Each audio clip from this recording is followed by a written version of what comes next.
Ya. Oh jauh banget. Tunggu anak-anak emang di sini, Bos. Bang.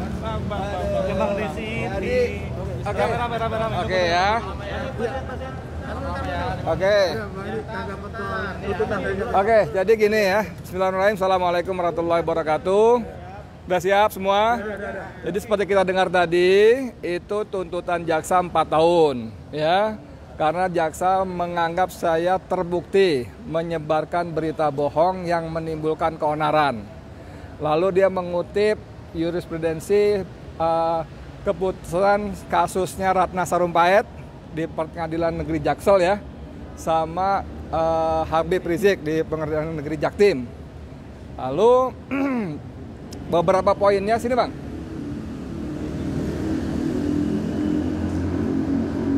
Ini Bang Samsir Jalil, lawyer senior kita.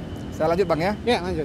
Jadi ada beberapa yang keliru besar di tuntutan jaksa, yaitu antara lain dia mengatakan bahwa saya menyebarkan berita bohong antara lain pada soal aset-aset di Jakarta yang akan dijual.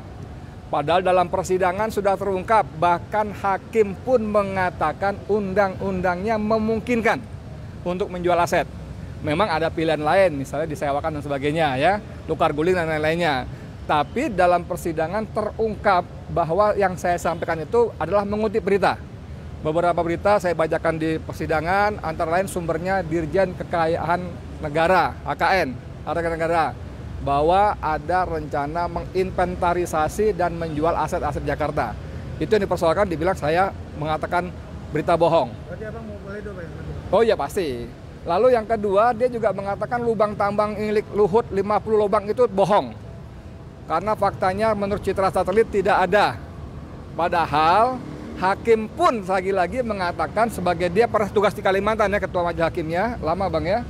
Jadi dia tahu persis banyak lubang tambang di sana, termasuk di wilayah IKN. Dan 50 bekas lubang tambang itu bukan berita bohong, itu hasil kajian dari Walhi dan kawan-kawan. Walhi Pusat, Walhi Kaltim, Jatam Pusat, Jatam itu Jaringan Advokasi Tambang Pusat, Kaltim dan beberapa lainnya dan 8 LSM lainnya. Jadi apa yang mereka tuduhkan sebagai berita bohong itu tidak benar. Karena seperti kata ahli bahasa, kalau kita ngomong bohong harus ada pembandingnya.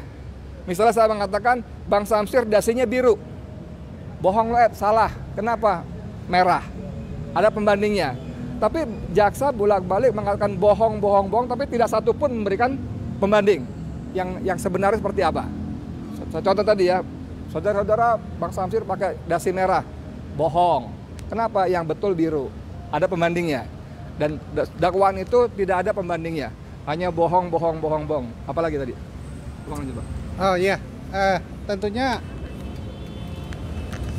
dakwaan yang disiapkan oleh JPU itu cukup panjang ya, tapi yang dibacakan itu 500 dalam jumlah 500, mungkin sedikit lebih ya dibandingkan dengan dakwaan yang hampir 1000, akan tetapi 1000 lebih ya yang berikut lampirannya. 1313. Tapi tentunya seperti saya sampaikan tadi, dakwaan yang dimulai tanggal 10 Mei ya, sampai sekarang ini tuntutan tanggal 1 September, hampir 4 bulan proses persidangan yang 1 minggu 2 kali, 25 kali sidang. 25 kali sidang.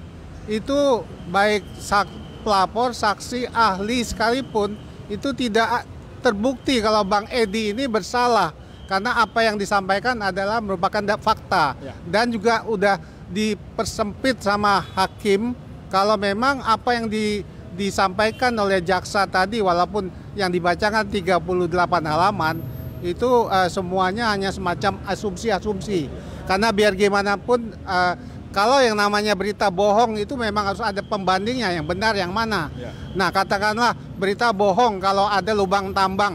Ini seluruh dunia juga bisa melihat di Kalimantan Timur itu banyak lubang tambang. Kalau kita terbang di atas Kalimantan, lewat pesawat terbangnya kelihatan lubang-lubang tambang banyak. Itu hakim yang bilang ya.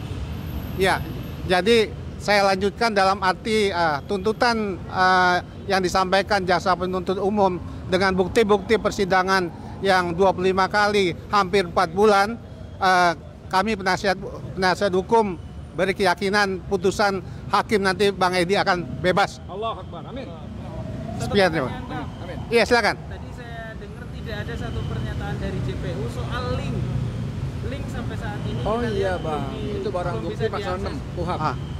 Oh, Nah, Pasal apa 6 KUHP. tanggapannya dari kuasa Iya, hukum? pasal 6 Padahal KUHP. kan itu harusnya jadi bukti utama. iya. Dalam barang bukti itu ya, itu tentunya seperti yang tercantum dalam Undang-Undang ITE, itu mestinya barang bukti itu harus bisa Ya, harus bisa akses. akses ke internet. Nah, sedangkan yang diberikan oleh pelapor maupun saksi adalah hanya USB dan screenshot saja. Yang diputar Jadi pun memang ini USB. sangat betul-betul tidak sesuai dengan barang bukti yang mestinya disampaikan di persidangan. Ya. Malah kemarin sebelum sidang ini ya, 2 kali sebelum sidang ini itu seorang ahli pidana menyebutkan jika seperti itu barang buktinya itu diabaikan. Itu diabaikan. Demikian. Oke, makasih ya. Oke, terima kasih. Mohon doanya ya. Mohon Oke doanya Bang, ya. sip. Sip, sip, sip. Mantap.